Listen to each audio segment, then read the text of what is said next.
Hello दोस्तों, स्वागत है आपका हमारे आज के ब्लॉग में। तो दोस्तों, हम आपको कहानी सुनाएंगे समर और गुनगुन की।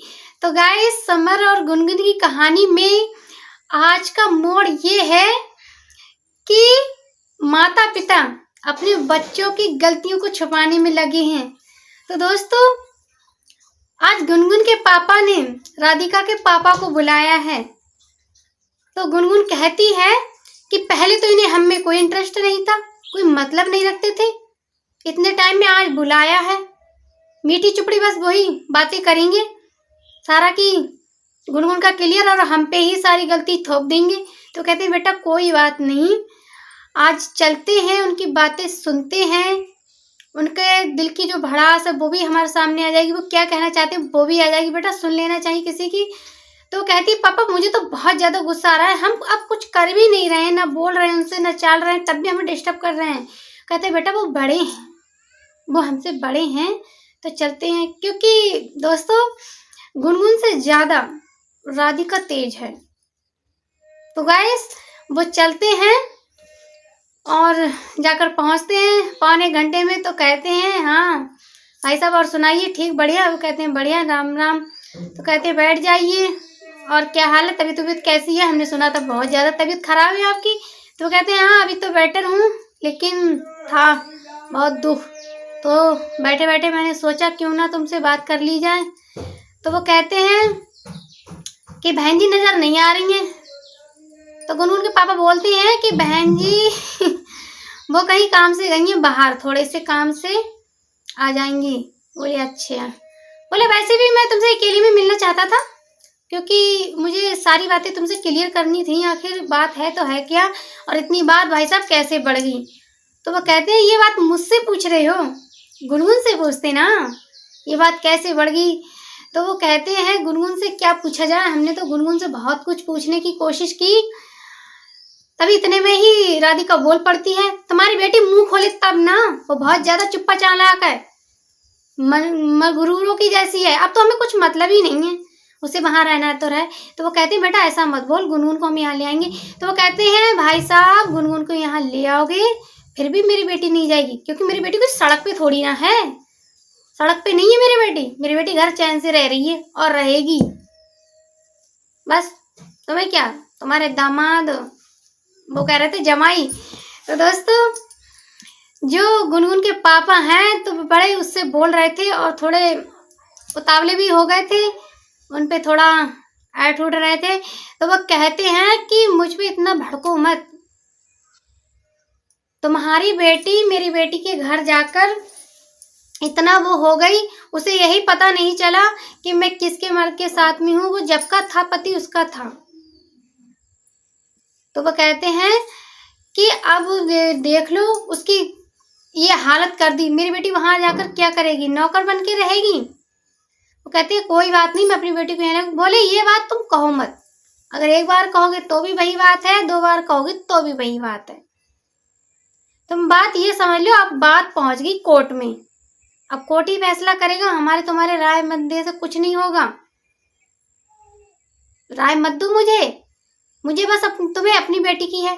तो कहते हैं कि हमने सोचा बच्चों का दिमाग बच्चों का है, और हम तुम एक शादीशुदा हैं, इतने टाइम के हैं, और फिर क्यों ना उम्रीली से बात कर ही जाए, क्योंकि जितनी उम्र होती है उतनी अकल होती है। तो गाइस ये बात हकीकत है, जिसकी जितनी ज़्यादा उम्र होती है उसमें उतनी ही ज़्यादा अकल होती है, और फिर जो घर में ज़्यादा घुसे मुसे रहते हैं उनका दिमाग बहुत कम रहता है। बच्चे को छोटे से ही वो बात लेकर मैं कह रही हूँ कि बच्चे को थोड़ा पढ़ाई में ध्यान देने के लिए बोले माता पिता, और थोड़ा बाहर घूमने के लिए, क्योंकि बच्चा जब थोड़ा मोड़ा टहलता है तो उसकी जो दिमाग की होती है ना मेमोरी, वो अच्छे से मजबूत होती है। किसने क्या कहा हमें कब, उसको याद आता रहता है कि परसों ये बोले थे, आज ये बोले हैं, परसों उस व्यक्ति से इन्होंने क्या कहा, आज इस व्यक्ति से किस तरीके बोल रहे हैं।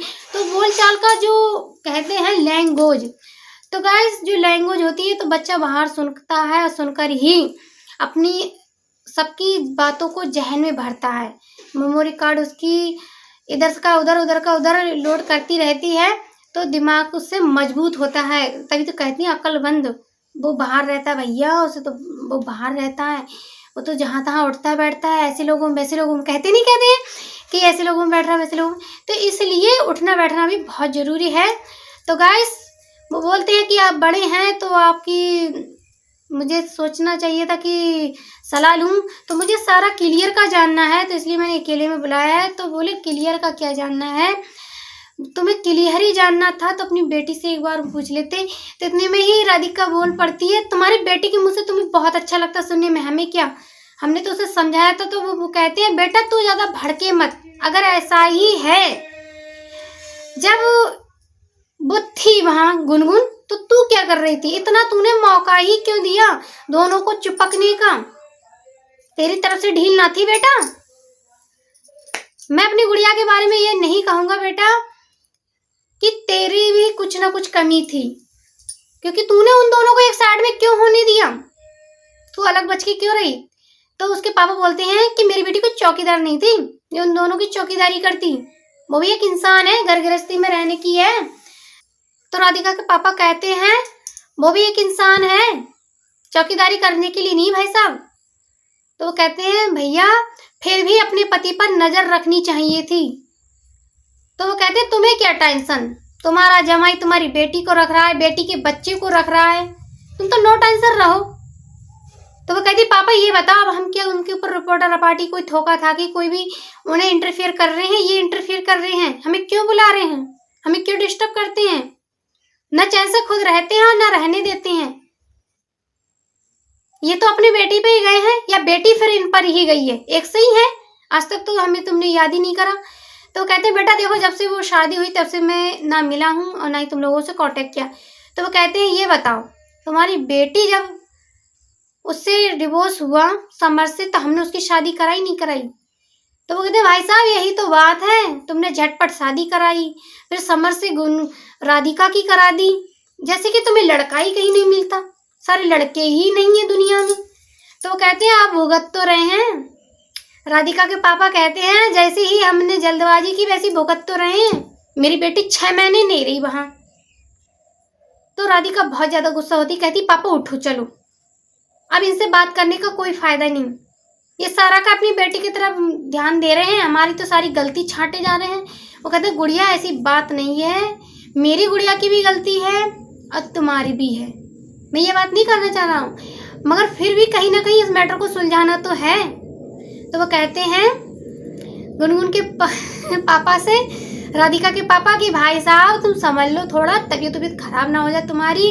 तो वो कहते हैं मेरी तबीयत तो जैसे तैसे है ही, लेकिन फिर भी मुझे अपनी बेटी को लेकर कुछ ना कुछ तो एक्शन लेना पड़ेगा, क्योंकि ऐसे थोड़ी ना है, वो ऐसी हालत में है, फिर लोग उसे इतना सब कुछ बोल रहे हैं, कैसे कैसे सीरियल में आ रहा है, कैसे कैसे कमेंट बोल रहे हैं, कुछ तो करना पड़ेगा ही, बहुत बुरा भला बोल रहे हैं उसके साथ भाई को, माँ बाप को। तो गाइस इतना सब कुछ कह रहे हैं, अब इतने में ही राधिका गुस्से में उड़ती और कहती पापा जी चलो, बात करने की कोई वो नहीं है। तो वो कहते हैं कि उसके राधिका के पापा कहते हैं कि अब तुम बुलाओ उसको गुनगुन को, तब कहीं जाकर बात होगी। पहली बात तो ये जो केस है वो कोर्ट पर पहुंच गया, वो कर सकते हैं। तो वो कहते हैं अपना भी तो सुलझा सकते हैं, गुनगुन के पापा बोलते हैं कि अपना भी सुलझा सकते हैं भाई साहब, अपना से बढ़ के कुछ नहीं है, कोर्ट कचहरी वो सब धरी रह जाती है। तो कहते हैं कि पापा तुम चलो, राधिका बहुत गुस्से में बोलती है पापा तुम चलो, यहाँ मुझे एक पल भी समझो रुका नहीं जा रहा, मुझे घुटन हो रही है इनकी बातें सुनकर, हम बिल्कुल अंकल जी इस टाइम चैन से बैठे तो हमें चैन से रहने दीजिए।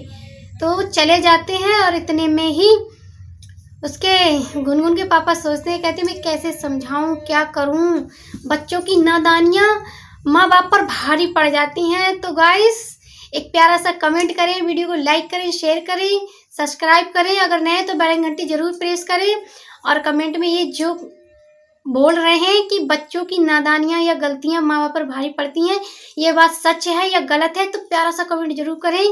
वीडियो देखने के लिए धन्यवाद, मिलती है, टाटा बाय बाय।